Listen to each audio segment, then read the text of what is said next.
أعوذ بالله من الشيطان الرجيم بسم الله الرحمن الرحيم الحمد لله رب العالمين والصلاة والسلام على أشرف الأنبياء والمرسلين وبعد. Nous voici dans la première vidéo de la série Quelle est ta religion? Série qui va comporter nombre de vidéos, Inch'Allah.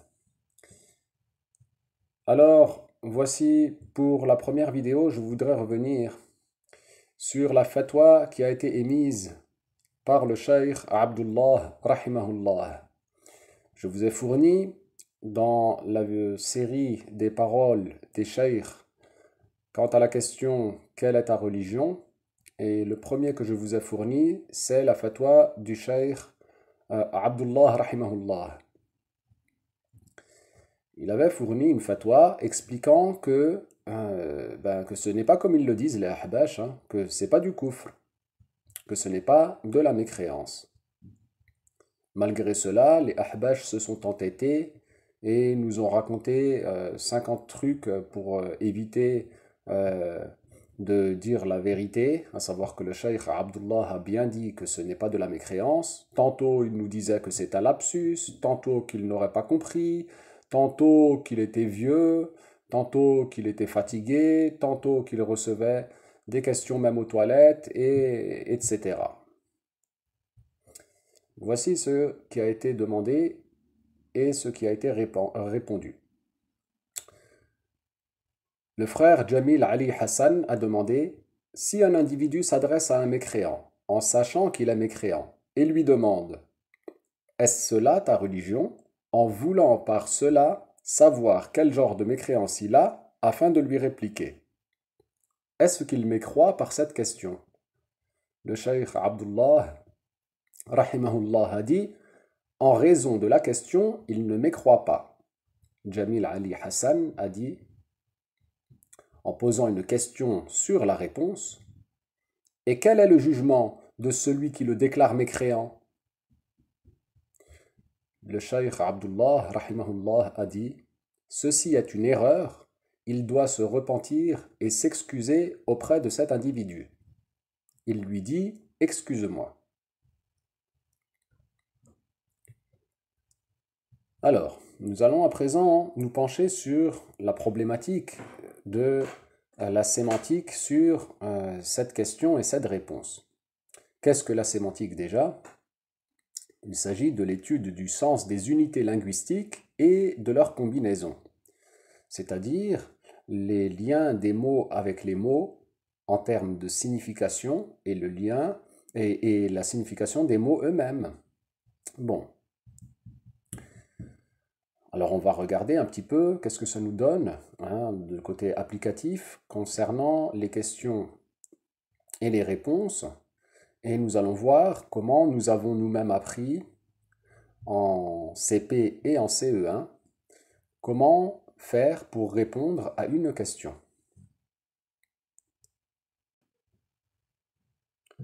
Donc voilà pour la leçon donc, de CP. Alors, ils nous disent répondre à une question. Vous pouvez voir ici, regardez, répondre à une question. On est sur 10mois.fr, fin CP, début CE1. Ok, regardons la fiche pour la classe. Pour le résumé, ils nous disent répondre à une question.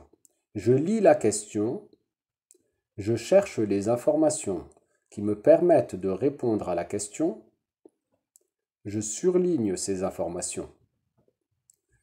Je rédige une phrase réponse en commençant par une majuscule, terminant par un point, utilisant les mots de la question, utilisant les informations surlignées.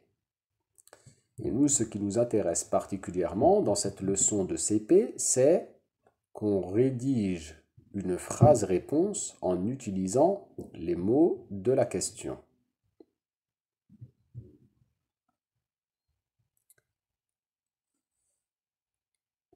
Donc voilà, ceci ayant été dit, nous allons maintenant passer à l'application de la leçon du CP. Alors, à la question de quelle couleur est le mur?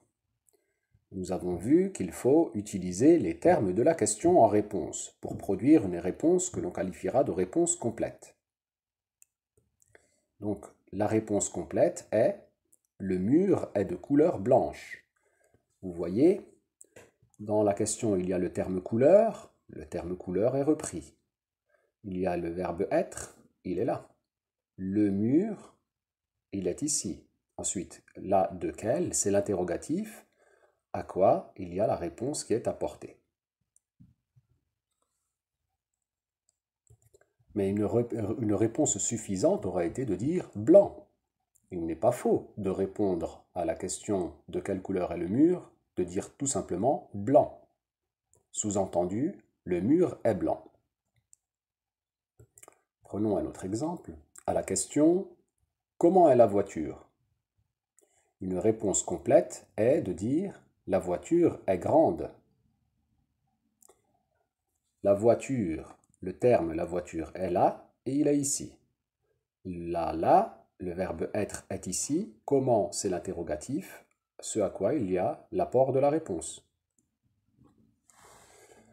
Et une réponse suffisante aurait été de dire grande. Si on demande comment est la voiture, dire grande, c'est suffisant et juste. Ok. Ainsi, on voit parfaitement que la réponse, qu'elle soit une réponse complète ou une réponse suffisante, dans les deux cas, les termes de la question sont compris dans la réponse, à savoir ici, explicitement, par la répétition des termes la voiture est, ou implicitement ici, quand on dit grande, ça veut dire la voiture est grande. Et si l'on te demande de quelle couleur est le mur et que tu dis blanc, ta réponse blanc veut dire le mur est de couleur blanche. Voilà.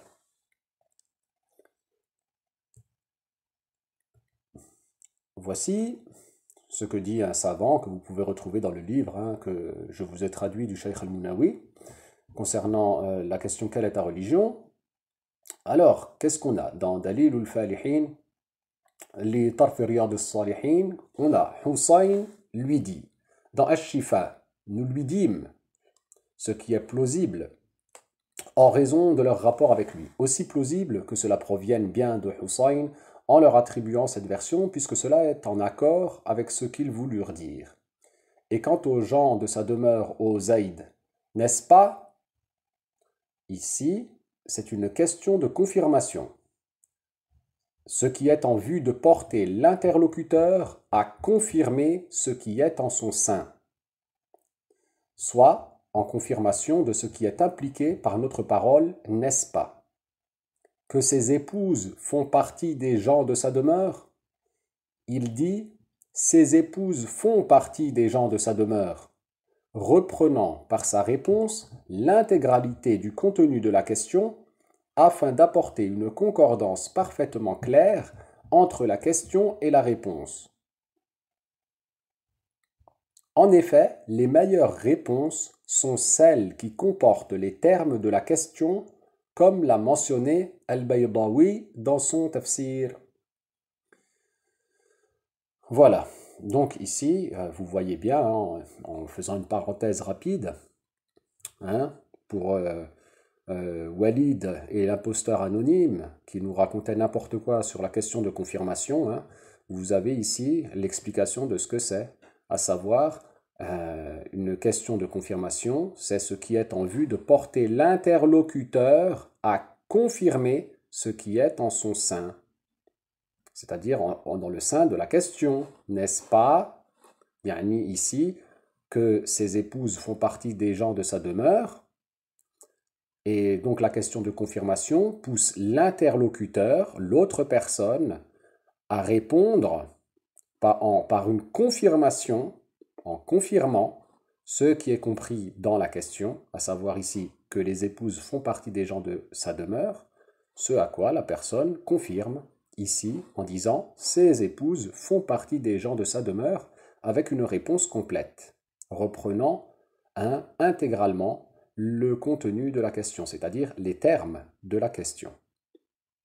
Ben oui, la réponse étant liée aux termes de la question, que l'on reprenne l'intégralité des termes ou non. Très bien.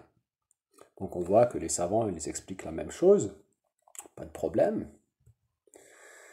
Moi j'ai entendu aussi de Hajj Hadi Fayed, le laveur des cerveaux, le vrai chef des Ahbash, oui, oui, c'est bien lui, le vrai chef. Le cœur des Ahbash, c'est lui, et le chef des Ahbash, c'est lui, et le laveur des cerveaux des Ahbash, c'est lui.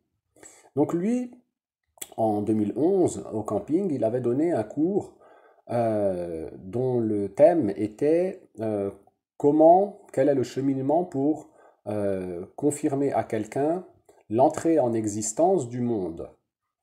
Il avait expliqué tout un cheminement, c'était un cours plutôt intellectuel, c'était pour utiliser le raisonnement et la démonstration par le rationnel. Un cours d'une excellente qualité d'ailleurs. Et puis à la fin du cours, il pose la question كيف نثبت حدوث العالم؟ بماذا نبدأ لإثبات حدوث العالم؟ Voilà, il a demandé par quoi commence-t-on pour confirmer l'entrée en existence du monde? Moi, j'avais bien assisté au cours, j'étais tout content, je lève la main immédiatement. Et puis, comme il n'y avait que moi, alors il me demande, et je réponds, Bil A'rab. Il tire un peu la tête et il reprend avec un ton fort en disant Nabda'u bi'ithbati huduth al-a'rab. C'est-à-dire, il répond à ma réponse suffisante qui était juste, mais il répond lui-même à la question avec une réponse complète en disant, donc moi j'avais répondu par les attributs des corps, c'est-à-dire sous-entendu, nous commençons par cela, puisque la question qu'il avait posée c'était par quoi commence-t-on pour démontrer l'entrée en existence du monde? Et moi j'ai répondu directement par les attributs des corps. Puis il a redonné lui-même une réponse complète en disant nous commençons par la confirmation de l'entrée en existence des attributs des corps, reprenant lui-même les termes de la question afin d'apporter une réponse complète. Donc ce sujet est connu des Ahbash, ils le savent parfaitement que c'est comme ça. Je parle des cheikh, ils savent très bien que les réponses aux questions sont liées aux termes de la question. Voilà, c'était vraiment pour montrer le lien sémantique entre la question et la réponse. Alors, Jamil Ali Hassan, lui, il a dit, si un individu s'adresse à un mécréant en sachant qu'il est mécréant et lui demande « Est-ce cela ta religion ?» en voulant par cela savoir quel genre de mécréance il a, afin de lui répliquer « Est-ce qu'il mécroit par cette question ?» Le cheikh Abdullah, rahimahullah, a dit en réponse suffisante. En raison de la question, il ne mécroit pas. Cependant, si nous développons la réponse du cheikh Abdullah pour expliciter ce qu'elle comporte, et en donnant la réponse complète, ça signifie l'individu qui s'adresse à un mécréant en sachant qu'il est mécréant et lui demande « Est-ce cela ta religion ?» en voulant par cela savoir quel genre de mécréance il a afin de lui répliquer « Ne mécroit pas en raison de la question ». Ben oui, la réponse est liée au terme de la question. Le fait que le cheikh Abdullah rahimahullah ait donné une réponse suffisante ne veut pas renier le lien de la réponse avec les termes de la question. Sinon, à quoi donc répondait-il? À une autre question? Jamil Ali Hassan a dit ensuite « Et quel est le jugement de celui qui le déclare mécréant ?» Le cheikh Abdullah rahimahullah a dit en réponse suffisante « Ceci est une erreur il doit se repentir et s'excuser auprès de cet individu. Il lui dit « Excuse-moi ». Cela signifie en réponse complète « Le jugement de celui qui le déclare mécréant est l'erreur. Il doit se repentir et s'excuser auprès de cet individu. » Il lui dit « Excuse-moi ». Les Ahbash, eux, ils ne sont pas d'accord avec cela et ils ont vidé la question de sa sémantique en retranchant une partie essentielle. Ils ont vidé la question d'une partie importante et essentielle. Ils ont vidé la question de sa substance en raison de leur reniement du jugement que cela comporte. Donc, selon la lecture habashiyya, avec le prisme habashi, il faudrait comprendre de la question de Jamil Ali Hassan, si un individu s'adresse à un mécréant en sachant qu'il est mécréant et lui demande « Est-ce cela ta religion ?» Est-ce qu'il mécroit par cette question? En occultant le passage, en voulant par cela savoir quel genre de mécréance il a, afin de lui répliquer. Ben oui, parce que ici, en voulant savoir, c'est-à-dire que la personne recherche la science de la sorte de mécréance que l'individu a et donc veut, par sa question, avoir une réponse qui lui démontre quel genre de mécréance cet individu a, afin de pouvoir lui expliquer, lui répliquer. Alors, à cela, il n'est pas possible de dire que la personne n'attend pas de réponse. Vous comprenez? Or, c'est l'explication habashiyya.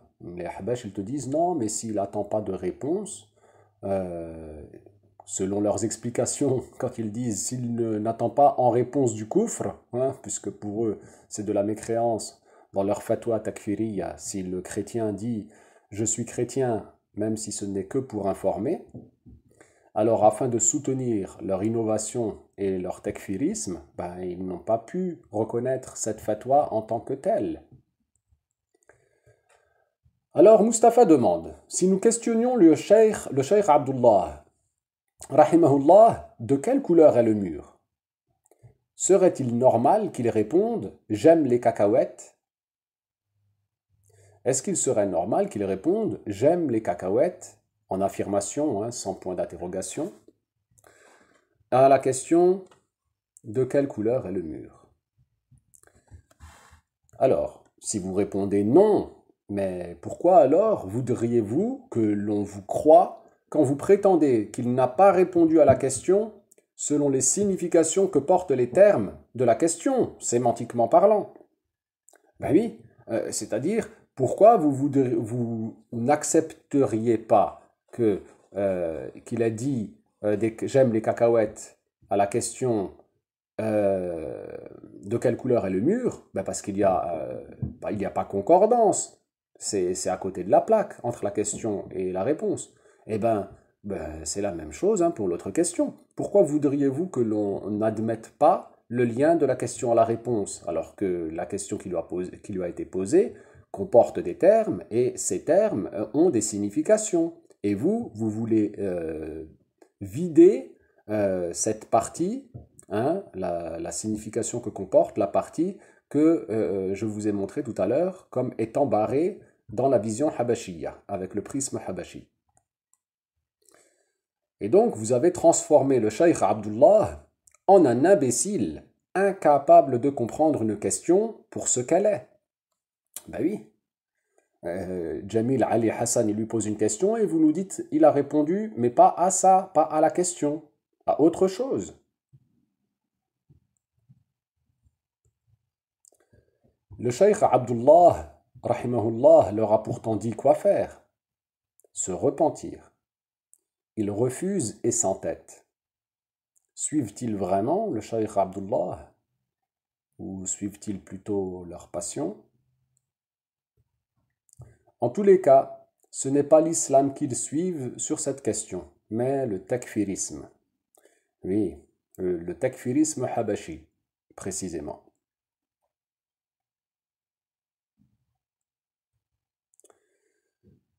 Oui, oui, le Cheikh Abdullah, rahimahullah, leur a bien donné le conseil. Il leur a donné la fatwa. Il a donné la fatwa comme à ses pairs. La même chose que ses pairs, les savants, ont donné comme fatwa. À savoir l'absence de mécréance de celui qui pose la question quelle est ta religion à une personne non musulmane en voulant de sa part une réponse. Et en réponse, ce sera quelque chose qui évoquera une autre religion que l'islam. Il a dit ceci, ce takfir, est une erreur. Il doit se repentir, celui qui fait le takfir, et s'excuser auprès de cet individu. Il lui dit excuse-moi. Vous devez des excuses, les ahbash, pour le takfirisme sur cette question. Ceux qui font les takfirs, etc., vous devez vous repentir, hein, parce que c'est un égarement. C'est un égarement takfirite et il faut revenir des égarements, il ne faut pas s'entêter. Voilà ce que l'on pouvait dire pour cette première vidéo et Inch'Allah on continue très rapidement la suite. À la prochaine vidéo Inch'Allah pour la série Quelle est ta religion? Walhamdulillahi awwalan wa akhira.